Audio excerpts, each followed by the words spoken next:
The news regularly reports incidents of various fraud schemes that are perpetuated via the telecommunications network. A few months ago, a series of DDoS attacks impacted a major SIP service provider, overwhelming their network and blocking legitimate traffic. Meanwhile, illegal robocalls continue to take advantage of the elderly. Depending on the scheme, the fraud can harm both the service provider and the subscriber.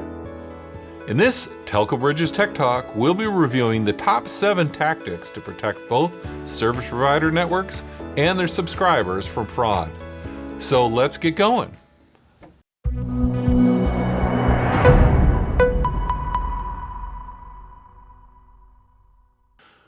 All right, I'm Alan Percy. I'm the CMO for TelcoBridges and the host for today's event, and I'm so thrilled to have you join us today. And we can get started moving on to our agenda. All right, we're going to start just with a quick overview of who TelcoBridges is, and then we're going to talk a little bit about the kinds of different fraud that we've seen in the industry. We'll spend a minute just talking about the basics of an SBC, and then we'll get into the 7 different use cases where SBCs are implemented to protect against fraud. And then last, we'll wrap up with a little bit on where to learn more. So lots to cover today, and hoping to squeeze this in pretty quick. All right, so quick overview of TelcoBridges. I think most of you know who we are, but I did see quite a few fresh names. I think like 15 or so fresh new names on our list. So thanks for joining us. So TelcoBridges is the manufacturer of telecommunications VoIP media gateways and session border controller equipment and software. It's privately held, founded in 2002. We've got roughly 40 employees scattered around the globe. Most of them, of course, are in our headquarters in Boucherville, Canada, which is just outside Montreal. And that's where we do all the software development, the R&D, all the administrative functions are done there in Boucherville. And we've got sales, marketing, support offices scattered around the globe, including my hometown of Buffalo, New York, Hong Kong, Italy, Turkey, Colombia, and Vietnam. And those offices are how we accomplish our 24/7 support. So some of the customers that buy our products, we target service providers, and as you can see here, we've got a pretty extensive list of logos here for major service providers all over the globe, and domestic. Some are VoIP-based service providers, some are traditional TDM providers, and we provide either this equipment directly to those service providers, or we sell them through the telecommunications equipment manufacturers, the TEMs, as an OEM. And occasionally we get involved in very large enterprise projects where they need the kind of scale and reliability of TelcoBridges products. All right, let's move on and talk about where fraud occurs and the different kinds of fraud that we're continuing to see in the network.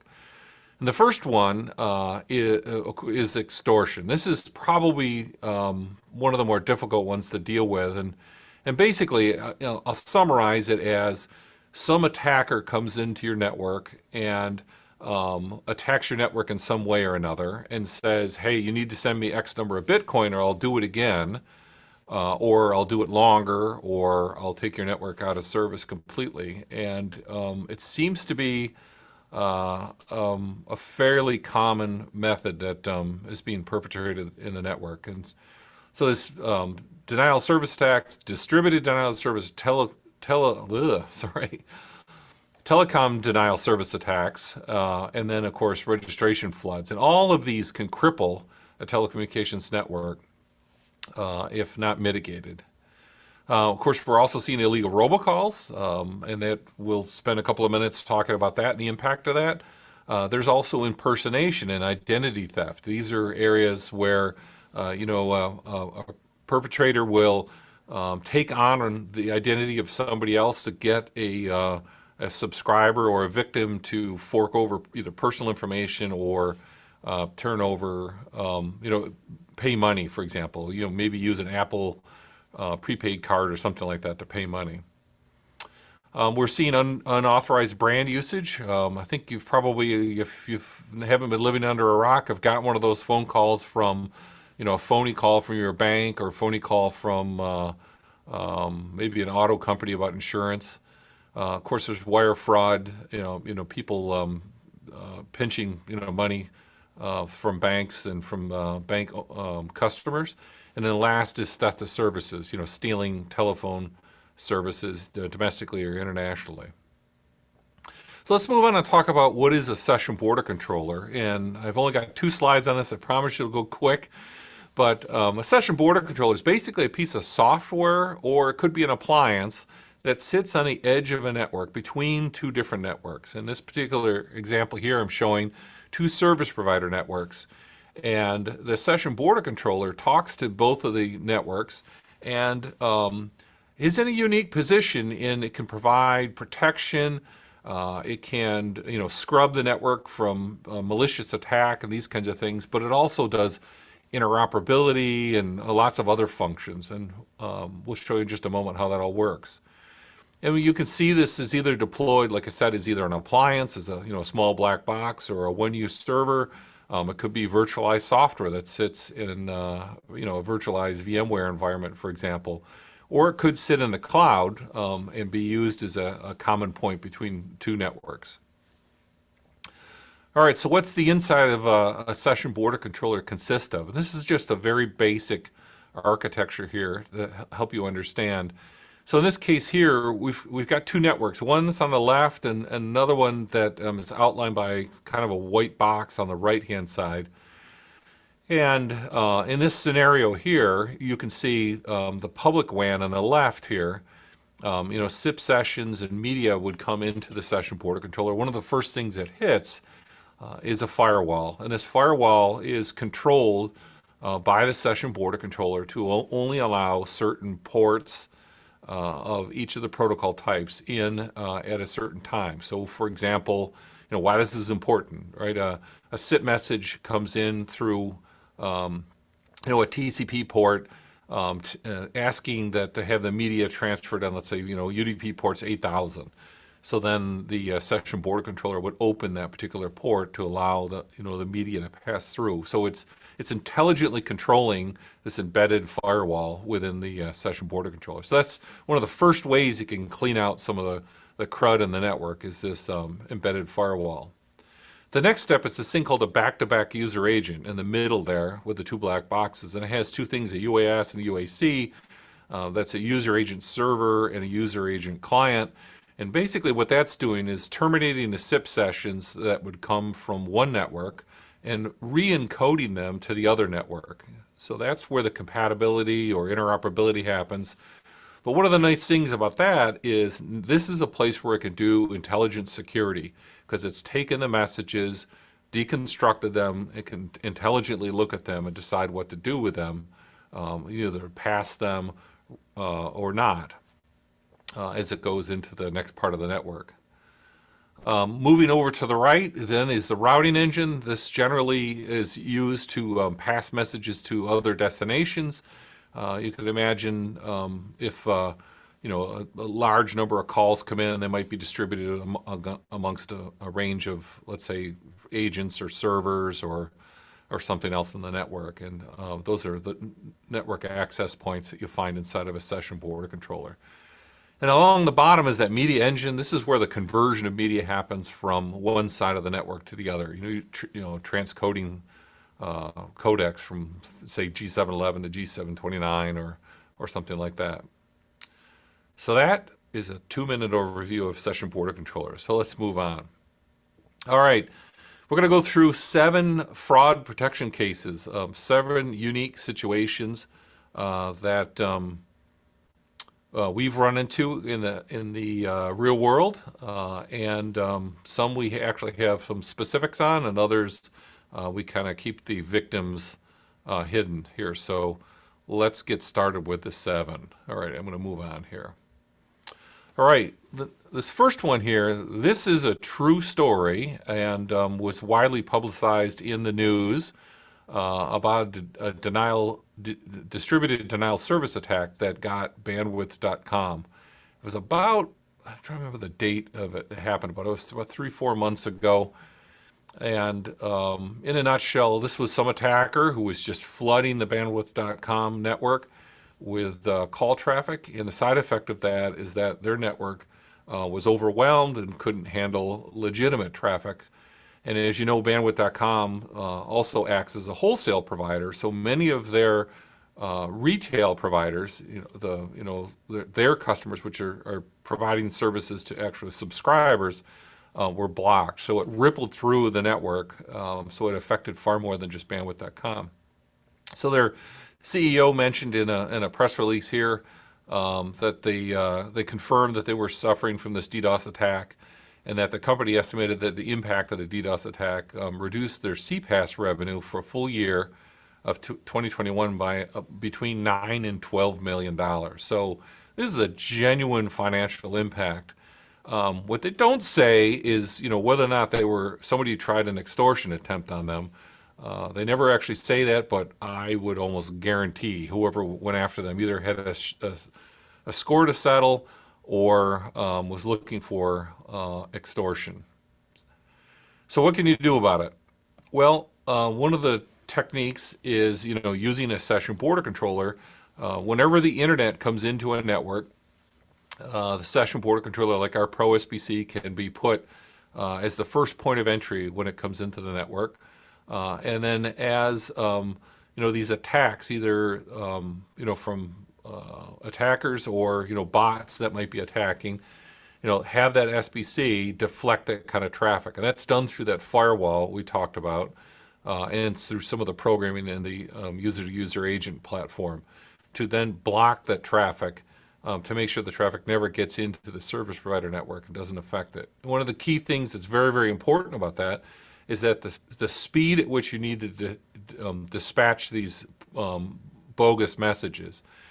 Anywhere there's a choke point, that will, cause a area of congestion, and it's very, very important to get rid of that traffic right at the entry point of your networks to make sure that it doesn't affect the rest of your network. And so this is a very common use case for an SBC, and probably the simplest of all of them. All right, let's move on and talk about TDOS attacks. So this is a telephony denial of service attack, and this is another real-world example. I've kept the victim's name out of it, but there's a major car dealership chain that's down in Florida that serviced a good chunk of southern Florida, and their phone lines were just being flooded with calls. And of course, what this did is it tied up the telephone lines and caused people to have to answer bogus phone calls and just wasted a lot of time and made it so that their actual customers couldn't get through. So fortunately, most of the numbers were just malformed numbers. They were not normal telephone numbers, like all zeros or maybe just 10, these kinds of things.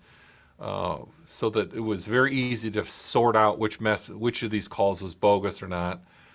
And the goal was to just block these malformed numbers before they got into their network.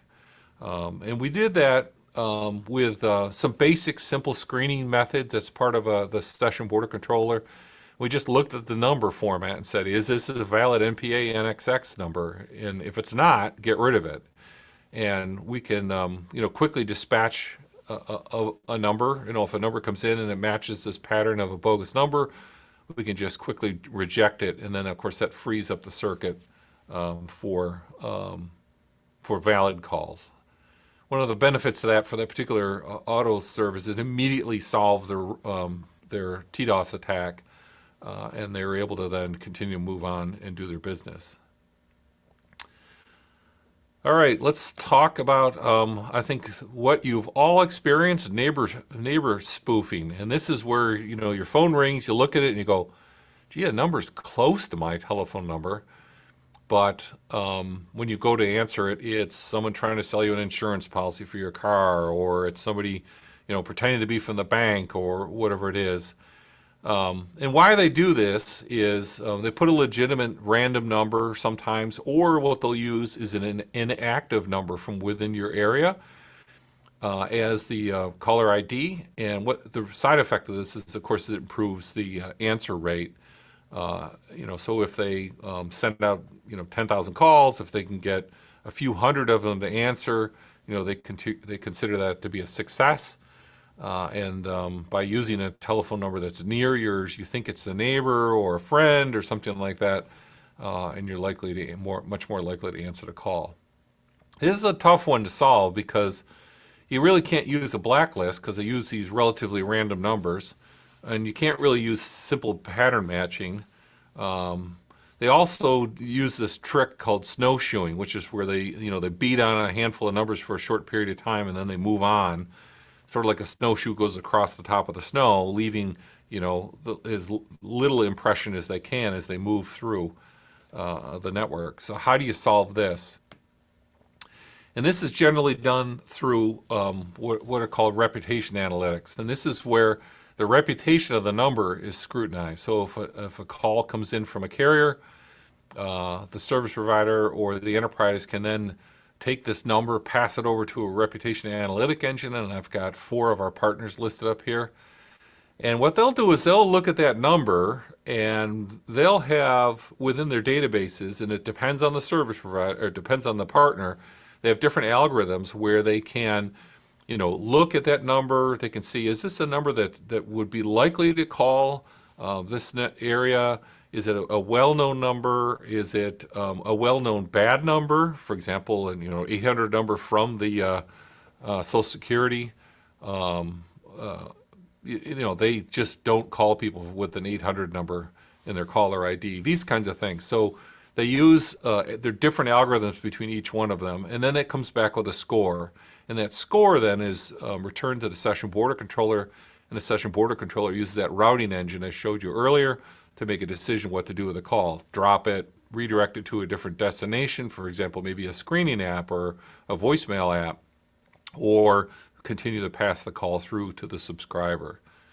So this is a pretty common use of the combination of the session border controller and the reputation analytics engines that are available in the market. And one note too, this is all done real time, right? This is while a call is still ringing for the caller. All this decision making happens in a split second to either drop or redirect the call. All right, let's move on. Let's talk about stir shaken, right? We've talked about stir shaken over the last couple of years.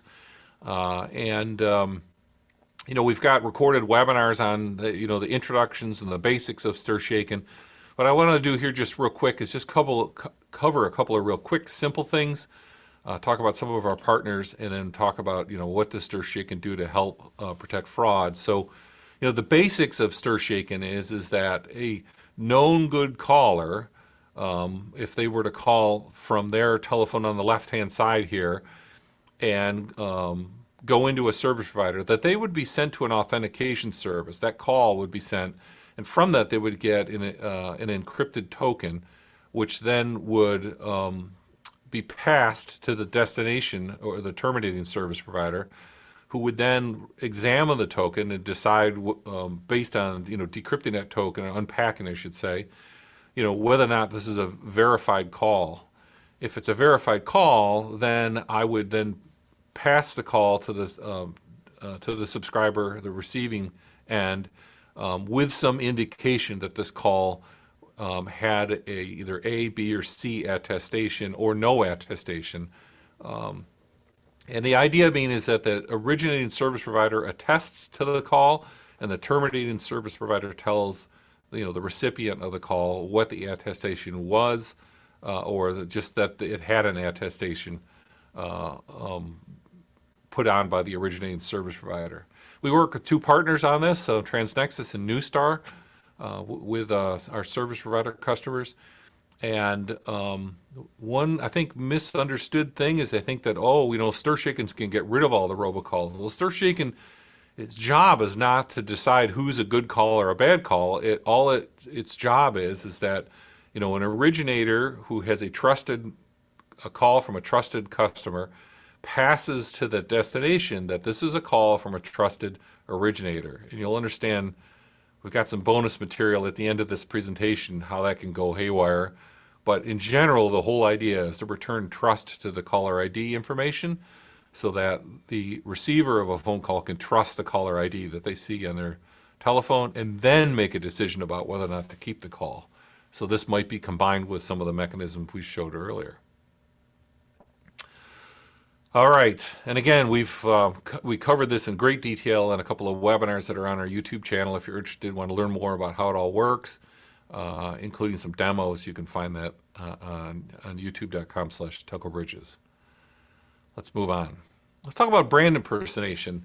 This is, as you can imagine, this is a call. It appears to come from a legitimate business, and so you answer it. Maybe it looks similar to your bank or maybe your insurance company. And I guess hotel chains, this has happened with them too. And basically, what they're trying to do is to get you as a victim to turn over some personal information, or maybe your account information or PIN number, or something like that. And it's kind of it's voice phishing or vishing, right? And the idea is they're trying to break into your accounts, steal your money, maybe use your identity then to make other kinds of calls, right? It's some of the other schemes we've used here. Or possibly use extortion on you, right? Once they get access to some of your files. So there's a mechanism that's evolved that protect against brand impersonation. And one of our partners, Secure Logics, has been working on this very hard. And this is where, here on the left-hand side, this is a contact center on the left-hand side. Let's say it's a bank, large bank contact center. One of their agents is making a call. It's sent through a session border controller. The session border controller then reaches out, in this particular case, to Secure Logic's cloud application called Orchestra One. That platform then reaches out to partner platforms like Haya, who tell the mobile operators that I'm going to send you a legitimate call from this caller to this destination call. And then what happens on the subscriber's phone is that a graphical image, maybe a logo, might appear with some information to tell you that this call is verified, and that the subscriber then knows that it is indeed the Bank of Akron that's calling, as in this example here, and not some phishing attack. So this is a way of relaying the validity of the caller to the destination phone. It's a little different than stir shaken, right? It's mostly about from an enterprise to maybe their customer. And again, this is all done real time on the fly. So it's a really interesting mechanism to improve answer rate for contact centers. All right, let's talk about Lawful Intercept. This is so now maybe they've zeroed it down and they found a bad guy and they want to collect the information they need to prosecute this individual and possibly take him to court, have some evidence that they can use in court. Commonly known as a wiretap. In the good old days, the FBI would go out with a pair of alligator clips and clip onto your phone line with a little tape recorder, and they would record, and that's where the name wiretap comes from. Sometimes they would do it from a telephone pole, sometimes from a box that was outside the business. But they would collect this information. And of course, it's used in terrorism, financial crimes, conspiracy, insurrections, all these things where, party A is calling party B to, set up a hit or, maybe a bank job or something like that. And of course, they're requested by law enforcement. It takes a court order. And what they're really looking for, and this is actually kind of an interesting misunderstanding a lot of times, they're looking for either the call traffic and the metadata about the call, right? So this might be, who called who and when did they do it, how long did they talk, or they might be looking for the actual voice recording, actual recording of the voices on the call. Now it turns out, it's interestingly enough, is that a lot of times all they need is the metadata, because the metadata is very easy to show intent in a court, where a recorded voice call sometimes how do you know for sure who's actually speaking? There's other issues like that. So actually recording the voice happens far less often than capturing the metadata. So how's this done? Well, the role of a session border controller, there's a call here that comes in from the left from the interconnect carrier, goes in through a soft switch of the service provider, and before being passed out to the subscriber is going to go through an SBC. That's commonly the way that calls are passed to subscribers, through an SBC as it leaves the network of the service provider. Well, the SBC has built into it lawful intercept features, and what this accomplishes is that law enforcement can use a protocol called ETSI 201.671, version 3.11 is what we support, and send this message into a session border controller and tell it, I would like to record all calls that come from or go to this particular telephone number. And then the session border controller will automatically create a copy of either the call details or of the actual call itself and pass it to external storage that the FBI or state police, for example, would then capture and use in their prosecution.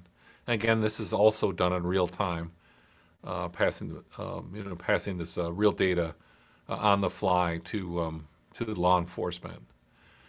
Tried and true. It's been in voice over IP networks for at least 10, 15 years, I think. And the one thing that service providers, smaller service providers are coming to realize is that law enforcement is expecting all voice service providers to be able to provide this kind of functionality. So a lot of providers are suddenly realizing they have to implement this. So let's talk about the last one here. This is number 7, telecom service provider. We'll call it supervision. And I'll just give you a little example of how this happens. So, the TRACE Act that was signed into law in 2019 made it illegal for service providers to pass traffic and to not supervise the traffic that goes through. The good old days, a service provider passed everything, didn't know who it was, didn't care who it was. It wasn't their responsibility. They had no role in supervising what happens to the traffic that goes through the network. Well, that all changed with the TRACE Act. And what's happening is that service providers who look the other way and let too much traffic go through their network, that's illegal traffic, illegal robocalls, for example, are now being charged and convicted for violations of the TRACE Act. And what happens then is that the court and the plaintiff agree to a consent decree, meaning basically, I promise I won't do it again. I will do a better job, and to prove it to you, I will be signing up to a third party to monitor my call traffic, and that will tell the court, that third party will verify that I'm now adhering to the rules and relay back to the court that I am in compliance. And so we kiddingly call this a telecom ankle bracelet or ankle monitor. So the idea being, like criminals sometimes are released on their either with an ankle bracelet and sent home, it's the same idea that we're going to be supervising them and monitoring the traffic. And this is done generally in a non-real-time basis. And the idea being is that what you're going to do is, as the call traffic goes through the network, the session border controller is going to send a copy of the call detail records off to external storage. And then somebody who's going to do some analytics on that and come up with a score on the level of good versus bad traffic in their call network, or let's say over a month's time or over a week or whatever it might be, and then pass that information or that score on to law enforcement. And one of our partners, UMail, is very involved in this kind of post-analytics on call detail records. So it's a kind of an interesting little project here. So that's number 7. I got a little bit of bonus material for you. I'll tell you a story that came to us through the Cloud Communications Alliance, an organization that we belong to, that happened last month. I think it was last month it happened. So here's a real-world story. So there's a VoIP service provider out there that offered retail services, right? If you could go online and sign up for DID telephone numbers and, with a payment mechanism like a credit card, you could sign up for this and get, any one of a number of DID numbers relatively quickly. So they went out, the perpetrator went out with this service provider and ordered a batch of numbers and provided information that company name, credit information, some of the other information that was necessary to sign them up, including a form of payment. And the service provider checked out all that information, and so it passed. So they issued the numbers, and because the numbers are retail numbers, that they know the customer, they are able to then give them a attestation. You remember we talked about stir shaken. So now this subscriber has access to a attestation numbers. And so what happened is they started hammering on those numbers, making calls. And 2 weeks later, the wholesale service provider said, hey, something's wrong. This range of telephone numbers is we have a number of complaints about this range of telephone numbers. So the wholesale service provider blocked them. Well, it turns out that the perpetrator had stolen somebody's identity and used that identity to sign up for VoIP services. It also turns out that the payment, the mechanism of payment was invalid and bounced. So now the retail service provider was stuck with a bill to pay the wholesale provider for all the calls that were made. The customer's long gone because they disappeared. Some of their numbers have been, I'll call it sullied, right? A batch of their DID numbers now has been spoiled that they can't use again for quite a while. And the beauty of the whole story, it's just incredible, is that the offender tried calling into this retail service provider almost immediately again with a different stolen identity, trying to do the same thing. So it's super important that these small service providers do a real good, deep, dark check on their customers, but also, in my opinion, need to put the new customers on, I'll call it probation, watching the call traffic that comes from new customers to be able to supervise them to make sure that that they're not being abused. So, true story. I have the sources and the material. If anybody's interested, I can forward an email on it with some details. It actually has the phony identities that were used in it. Kind of interesting content. So, I'll leave that with you. All right, so where to learn more? We post all these webinars. We've been doing it. This is, by the way, webinar number 41 of our series. So there's some 40 webinars, recorded webinars, plus a number of case studies and some other training modules on our YouTube library at youtube.com/TelcoBridges. I encourage you to, check it out. And if you give us a subscribe, we would really appreciate it. And those of you who listen to the recording, this is a great way to learn about all the new events that we have in the future going forward, and automatically be notified when we post new content. And sometimes it's simple things like a training module. In other case, it's events like this, recording. So with that, now's an opportunity if anyone's got any questions. It's you all have been pretty quiet, so I'll leave it here for a second too. If you'd like to ask a question, of course, you can go to the menu on Zoom, and I'm assuming by now everyone's probably Zoom experts. I don't need to tell you where to go find the Q&A panel, but you can put your question in there real quick, and I'll leave it open here for a few seconds. And meanwhile, if you're not going to stick around, I want to thank you for joining us today. Like I mentioned earlier, we are going to send out a recording of the webinar to everybody who registered, and feel free to pass that along to anybody you think would find it interesting. And of course, you'll be able to find that recording on our YouTube channel. And I want to extend my heartfelt appreciation for you all joining me today, and wish you all a great day. And I'll stick around here just for a minute if you got a question. Thanks again.